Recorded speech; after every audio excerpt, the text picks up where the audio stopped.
Laden. You know, they had battle plans on their desk. They had tens of thousands of U.S. and British troops massing publicly in Tajikistan and Uzbekistan.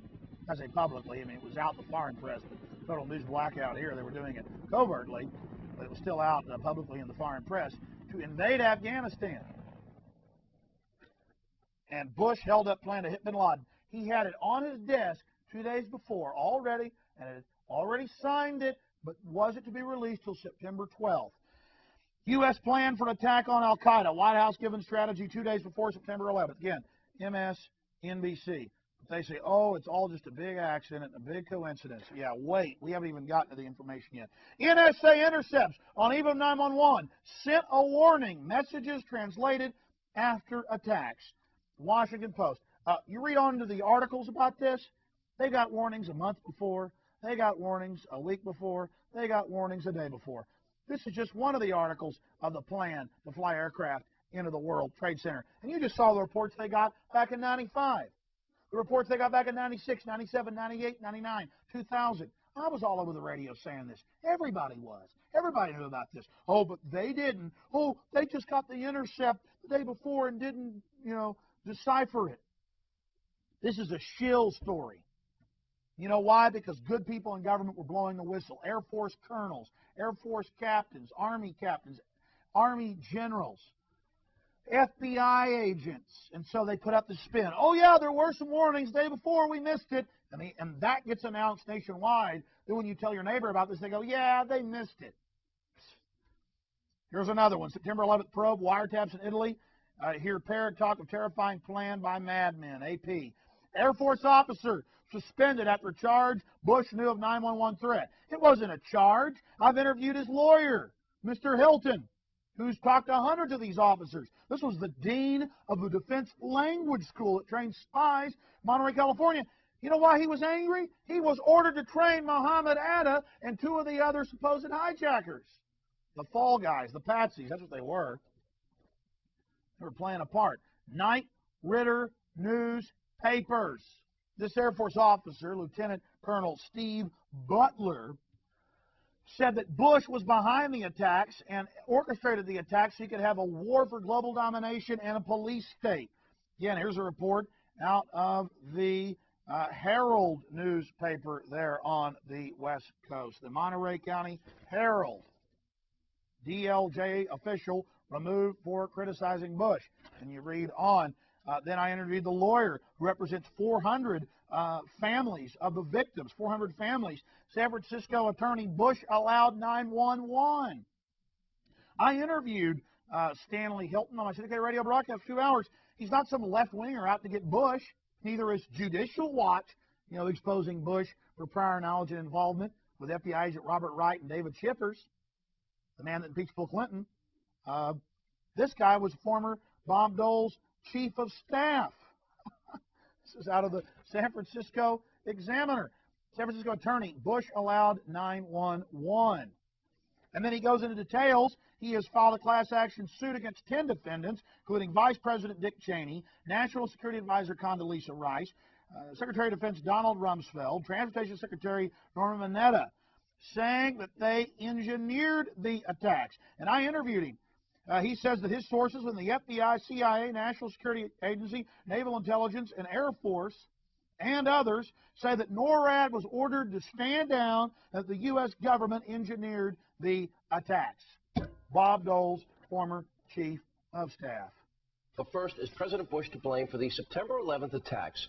A $7 billion lawsuit filed recently in federal court alleges that the president, several other high-ranking administration officials allowed the terrorist attacks to happen. Joining us now is the lawyer who filed this ridiculous suit, is Stanley Hilton. You know something? You know what's so sinister, Mr. Hilton, in what you're doing here? There is no evidence. There's no evidence, no specifics, no times. The president never saw the two memorandum that you talk of. You got some conspiratorial kook that you have feeding you information that doesn't know the president, never gave it to him here. But right now, this country's at war against terror. And it's a serious war, and people's lives are in jeopardy. And you're distracting the president, you're distracting the White House, you're distracting the country for your own selfish grandizement in this particular case. It's a disgrace what you're doing. You ought to be ashamed of yourself. You have no evidence, and you ought to pull it back. That's what you want to do if you're a good American. Well, you know, that sounds to me like something that Adolf Hitler's regime, when the Reichstag burned in 1933. Give me a break. That's ridiculous. Now, how do you know? Ashamed of yourself. How do you know I have no evidence? Overturn your five-and-dime license that you got to practice law, because what you're doing is hurting the country. I don't know why you folks are so afraid of facing the facts. How do you know he's not guilty? We were afraid. We wouldn't have put you on. Mr. Hilton, you ought to be ashamed of yourself. The nation's at war. I think I should be proud of myself. The nation's at war. You give lawyers a bad name with this frivolous, superfluous suit. Who's the enemy? You want to depose the president with you have no evidence. It's a disgrace. We're at war. Well, you ought to be a patriot. You ought to back up your country, and you ought to be ashamed of yourself. I am a patriot. I'm defending the Constitution of the United States, something that Bush and others don't want to do. They want to tear this Constitution to pieces because they claim they're defending something. We got to move on. We're going to go from one ridiculous story to the next. My friends, I could spend an hour on each one of these reports, these confirmed reports. No one is refuting this. Every time the government gets caught, they say it's an accident. How is this an accident? This is from the Associated Press. Agency was to crash plane on 911. In what the CIA describes as bizarre coincidence, the U.S. intelligence agency was planning an exercise on September 11th, 2001, in which a hijacked jet aircraft is flown into the World Trade Center. Ladies and gentlemen, again, agency was to crash plane on 911. Here's another AP article. Agency planned exercise on September 11th, built around a plane crashing into a building. That's right. It says right outside D.C. at the CIA headquarters, they were running an exercise of flying jet aircraft into buildings. And I talked to Professor Tex Mars, Space and Aeronautics professor, former Air Force officer, who's a UT professor, retired now, and he agreed with me. In fact, I called him to see if he agreed, and I said, we know that there are these hundreds of Air Force officers and NORAD and CIA and other folks like the Air Force colonel that are aware that the government was guiding in the aircraft. NORAD was involved. They just had these Arabs to be seen at the scenes, you know, at the airports as patsies, as fall guys, and had trained them at U.S. military bases. So, now that all these Air Force and Army intelligence and the CIA people are angry, who were compartmentalized and go, wait a minute, why were they running so-called simulations of planes crashing into buildings on September 11th? And you know, why did our government send money to the Taliban and Al-Qaeda? And, you know, why did all these government officials get warnings not to fly? That's coming up. Why was Bush on Cipro, the anthrax-fighting antibiotic? They had gotten leaks of how the government was actually guiding the aircraft into the buildings, which is old remote-controlled technology that's a standard on a lot of these Boeing aircraft now. And that's all confirmed. How do you then cover things up where if somebody in the Air Force or the Army blows the whistle on this, then they're discredited because the government's gotten out ahead of the story, leaked it itself with their spin on it. And that's not just our opinion. It's clear. We had all these military officers and CIA people leaking, dozens of them, FBI agents and others, going public, this Air Force colonel going public, saying that this was the fact. But that was getting small, you know, small levels of press around the country.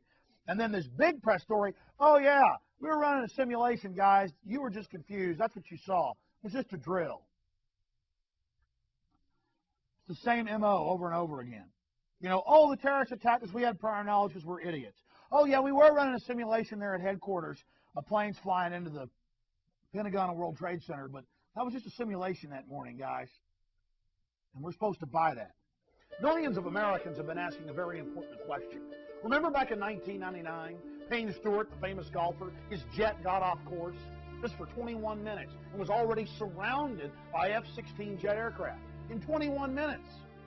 But a year or two later, in September 11th, they had 70-plus minutes to get jets scrambled, and they didn't do a thing.